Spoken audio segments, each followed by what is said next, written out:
think marriage is fine. I just find that I bloom better. I feel more alive if there's a degree of space. I just have a great need for it. He was the man every director wanted, the man every woman adored, a golden face carved into the Hollywood Mount Olympus.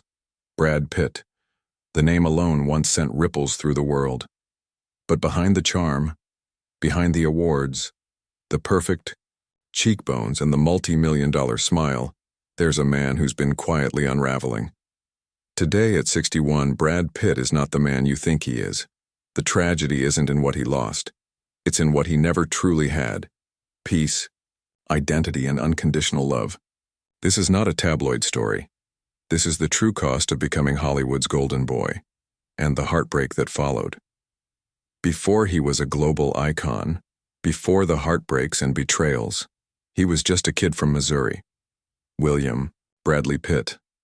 Raised in a conservative religious household. His father ran a trucking company, his mother a school counselor. On paper, everything was ordinary. But Brad, he was never meant for the ordinary. He moved to Los Angeles in the late 80s with just $325 in his pocket and a dream that refused to die. Within weeks, he was background dressing for movies and driving strippers to bachelor parties just to stay afloat. But then came Thelma and Louise, and everything changed. That 6-minute scene launched a myth. Hollywood had its new sex symbol. But what no one saw was how quickly the myth swallowed the man. From Legends of the Fall to Seven, Brad became the fantasy everyone projected onto, and the human nobody really knew. Every magazine labeled him the most beautiful man alive, but inside, he later admitted he felt numb, disassociated, as if the whole world had fallen in love with a mask he didn't even recognize. When Brad met Jennifer Aniston in 1998, it felt like a cosmic alignment. She was America's sweetheart. He was Hollywood royalty. Their wedding, a Malibu spectacle, was guarded by private helicopters and cost over $1 million. The press called them the golden couple. Together, they represented perfection. But behind the polished smiles was something far more complex. In interviews, Jen once said, "He's not just a pretty face, he's deep, quiet. He thinks about the world in ways people don't see." And she was right. Brad was never comfortable being the fantasy. He wanted substance, to act in films that meant something, to have a family, to explore his own identity. But by the early 2000s, that quiet dissatisfaction started to grow louder. The tabloids didn't see it coming, but Brad did.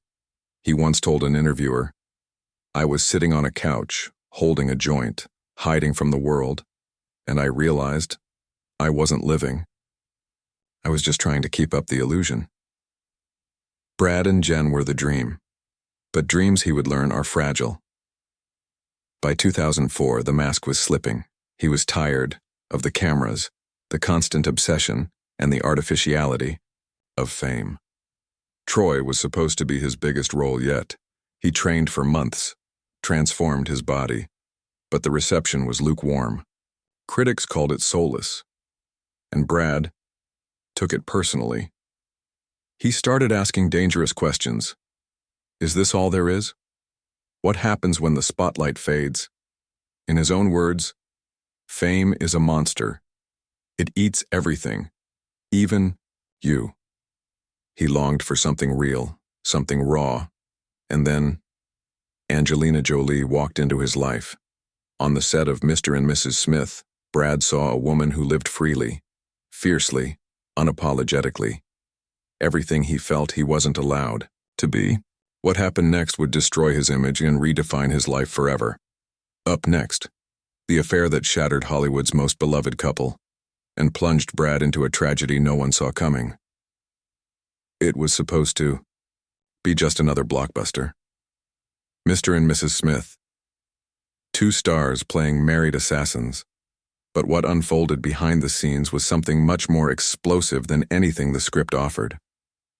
Brad was still married to Jennifer Aniston, but there was a fire building, one he could no longer hide. The chemistry between Brad and Angelina wasn't just acting, it was raw, uncontainable, and soon undeniable. The rumors started slowly, whispers on set, paparazzi spotting them laughing a little too freely, and then the bombshell. Jennifer and Brad announced their separation in January 2005. Within months, Brad was photographed vacationing with Angelina and her adopted son Maddox on a beach in Africa. The world turned on him. Jennifer's fans painted him as a traitor. Angelina became the homewrecker. And Brad? He stayed silent. Publicly, he never spoke ill of Jennifer. Privately, friends say he was in turmoil. He once confessed to a friend, "I didn't leave because I didn't love Jen. I left because I couldn't breathe anymore." In Angelina, Brad didn't just find a lover. He found a new version of himself, one that didn't have to wear the golden mask. But the cost of that reinvention was about to spiral out of control. From 2005 to 2015, Brad and Angelina created something that felt more like a movement than a relationship. They adopted children from Cambodia, Ethiopia, and Vietnam. They had 3 biological children together. They became a symbol of global citizenship, taking humanitarian trips, speaking at the UN, donating millions. To the world, they were perfect, a multicultural, philanthropic super couple. But behind the camera flashes, cracks were beginning to show. Brad was struggling. The weight of fatherhood, career pressure, and media obsession were pressing down on him. He began drinking more. Friends say he started losing himself, not in the fame but in the noise. The chaos of always being watched, of being held to impossible standards. He loved his children, but the constant movement, the lack of structure, it wore on him. Angelina, known for her intensity, began taking control of the family's direction, schooling, careers, travel, even security. Brad, used to being the center of gravity, felt himself orbiting someone else's world. Brad told GQ years later, "I wanted to be better, I just didn't know how." What began as a fairy tale family was now becoming a battlefield of egos, expectations, and emotional exhaustion. September 20th, 2016. The headlines were seismic. Angelina Jolie files for divorce. The reasons? Cited as irreconcilable differences. But the real story was much darker. Days before, an incident had occurred aboard a private jet. Allegedly, Brad and Maddox, his eldest adopted son, had gotten into a heated altercation. Someone reported it. The FBI opened an investigation. Child Protective Services was called. Brad Pitt, once the world's ideal father, was now being investigated for child abuse. Brad denied hitting his son, but he admitted he had lost control. He later told GQ, "I was boozing too much, it became a problem. I couldn't remember a day without drinking or smoking." The investigation was eventually closed with no charges, but the damage was irreversible. Brad didn't see his children for weeks. Custody turned into a Cold War, fought in courtrooms, sealed documents, and press leaks. The man who once had it all, the wife, the kids, the empire, was now living alone in an empty house in Los Feliz, sculpting clay just to quiet his thoughts. Hollywood knew him as the golden boy, but behind closed doors, Brad Pitt was living in pieces. By 2017, Brad Pitt was no longer a leading man in the tabloids. He was a broken man in real life. The divorce had gutted him. The custody battle consumed him. And behind it all was something even darker, a long, hidden battle with alcohol. In that haunting GQ interview, Brad finally opened up. "I stopped everything except boozing when I started my family.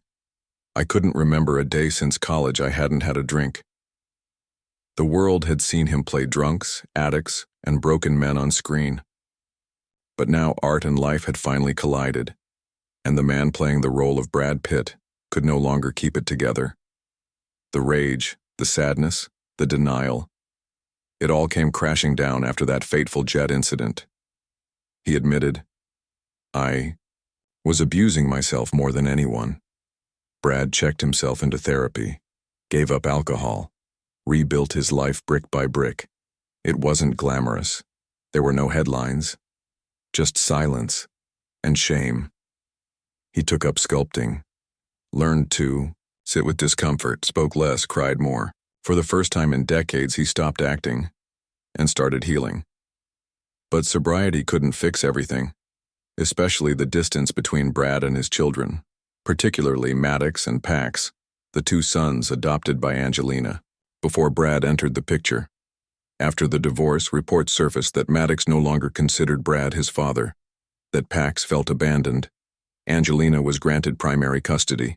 Brad got limited, monitored visits. It was a slow, painful unraveling of the thing he valued most, his family. One source close to the actor said, "Brad walks around that empty house with 6 bedrooms and not a single voice in them." He tried writing letters, sending gifts, hoping time would heal wounds. But the silence on the other end only deepened his guilt. Being a father was supposed to be Brad's redemption arc, the role that gave his life meaning. But now even that was fading, and no Oscar could bring it back. In 2020, Brad Pitt won his first acting Oscar, Best Supporting Actor for Once Upon a Time in Hollywood. It was a full-circle moment. Applause thundered across the Dolby Theater. He smiled. He joked. He held the gold statue like a champion. But after the laughter, after the camera stopped flashing, Brad walked off stage alone. There was no Angelina, no Jennifer, no kids in the audience. Just an aging actor, standing in the wings of his own legacy. In private, friends say Brad rarely goes out. He spends most of his time at his art studio or home, working on sculptures no one sees, listening to Frank Ocean, reading philosophy, waiting for the day the pain fades. He is still admired, still powerful, but profoundly alone. As one journalist put it, Brad Pitt is the most famous man we've never really known. In the silence after the storm, Brad Pitt began searching for something he never truly had: peace. He stopped chasing scripts, stopped attending every premiere.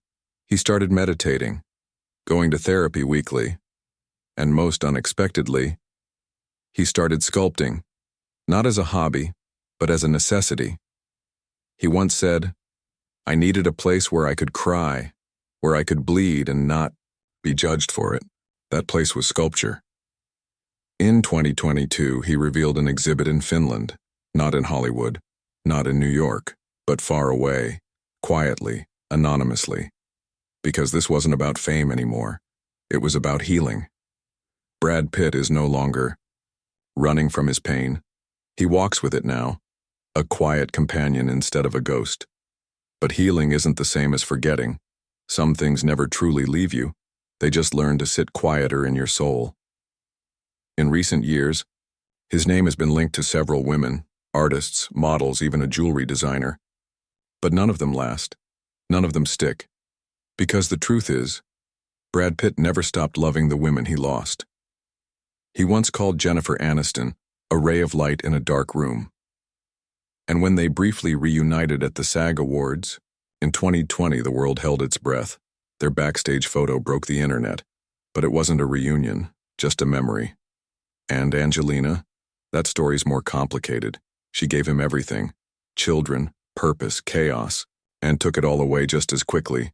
He doesn't speak her name in interviews, but in every pause, every sigh, every carefully chosen word, you can feel her presence. As for the children, they've grown. Maddox is now in college. Zahara has spoken at the UN.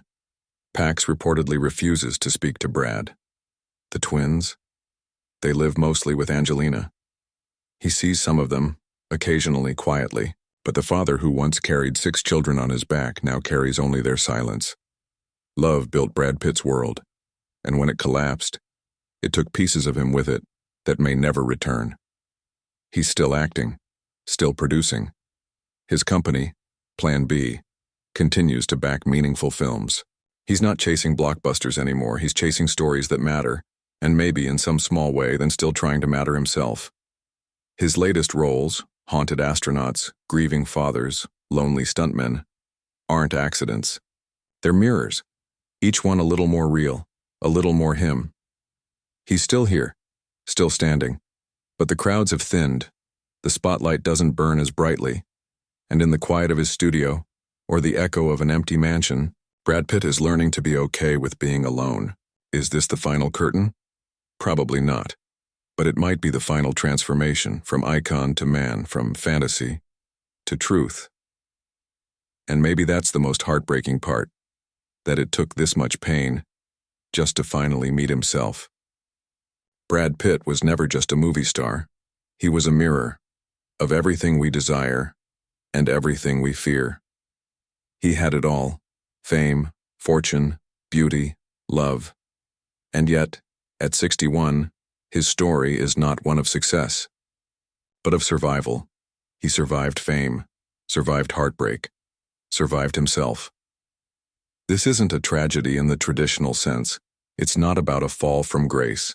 It's about a man discovering, far too late, that grace was never out there.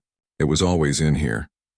If you've ever loved someone and lost them, if you've ever built yourself up just to break apart, maybe you'll understand.